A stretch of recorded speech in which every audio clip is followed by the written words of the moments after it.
Hi, I'm Christine, co-owner of Key Renter Bucksmont, and today I'm going to talk about the eviction process in Pennsylvania. So the eviction of a tenant follows a clear legal process, and as a landlord you have to follow what the law says in order for it to be successful.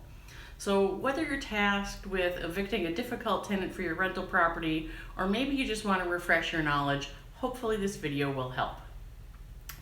First, serving an eviction notice will terminate the lease, but you have to have a legal reason to serve one.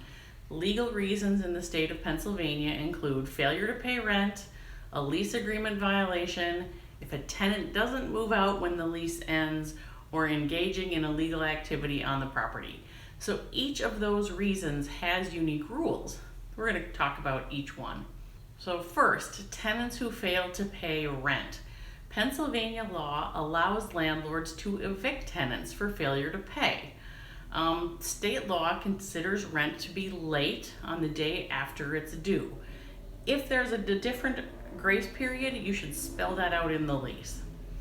Once the rent is due, you must provide the tenant with a 10-day notice to quit if you wish to evict them. That's going to give your tenant a maximum of 10 days to move out. The notice needs to include some important information like the rental unit's address, the name of the tenant, the date the eviction notice was served, the reason for the eviction, the amount of rent that's due to the landlord, and a statement telling the tenant that they have 10 days to pay the rent due or they need to move out. If the tenant does not move out or pay after 10 days, then you can proceed with the eviction. In the second case, you've got tenants who violate their lease agreement. So violation of a lease term is another reason that you can evict a tenant. The amount of notice that you have to give depends on the type and the length of the tenancy. So if they've lived in the unit for less than a year, then you have to provide 15 days written notice. If they've lived in there for at least a year, then you have to give them 30 days written notice. So lease violations that fall under this category include like having a pet when there's no pet policy, like subletting the unit when that's against your policy, smoking when smoking is prohibited, causing excessive property damage, or exceeding the rental unit limits by having too many people living there. So you've got to give them 15 or 30 days for those kinds of violations. And if they don't move out after the 15 or 30 days, then you can continue with the eviction. So the third reason is called holdover tenants. A holdover tenant is someone who continues to use the unit even after the lease has expired. It's usually without the landlord's written explicit permission. Even without a written lease, the landlord is obligated to serve notice prior to evicting them. The amount of notice to provide depends again on the type of tenancy. So for tenants who've been there for less than a year, they need to have a 15-day notice. For tenants who've stayed in the unit for at least a year, it has to be a 30-day notice. If the tenant doesn't move out and the date has expired, then you can proceed with the eviction. Fourth reason, tenants who engage in illegal activity. In that case, you must serve a 10-day notice to quit before moving ahead with the eviction action.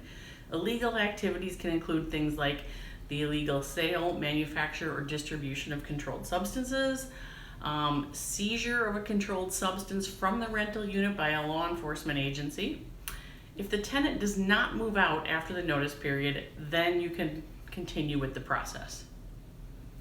The next step after you have given them the notice to quit and the amount of time has gone by is called summons and complaint. You file a complaint in the appropriate county court. Filing fees are going to have to be paid. They vary by county. The summons and complaint must be served to the tenant by a process server and has to be done before the court hearing. The next step is the court hearing and judgment. The eviction hearing has to occur between 7 and 10 days after the summons has been issued, and the tenant can choose to fight the eviction if it's discriminatory, if it's retaliatory in some way, if there were errors in the eviction process, or if really the reason for the eviction was simply not true. They can fight it. Now, once you are at your court hearing and judgment, if the tenant does not choose to fight it, or if the judgment ultimately favors the landlord, the court issues what's called a writ of possession. That's the tenant's final notice to leave the rental unit. A sheriff can enforce it by removing the tenant from the premises if they don't move out on their own. To summarize, a landlord has to follow legal procedures for an eviction to be successful. We encourage you to get an experienced attorney to help you through the process. At Key Renter Buxmont, we follow these steps meticulously. We retain legal counsel, and we work to keep our eviction rate below 0.5%. We also offer our clients an eviction guarantee for those unfortunate circumstances where an eviction has to take place. Give us a call if we can help you to manage your rentals. I'm Christine from Key Renter Buxmont. See you next time.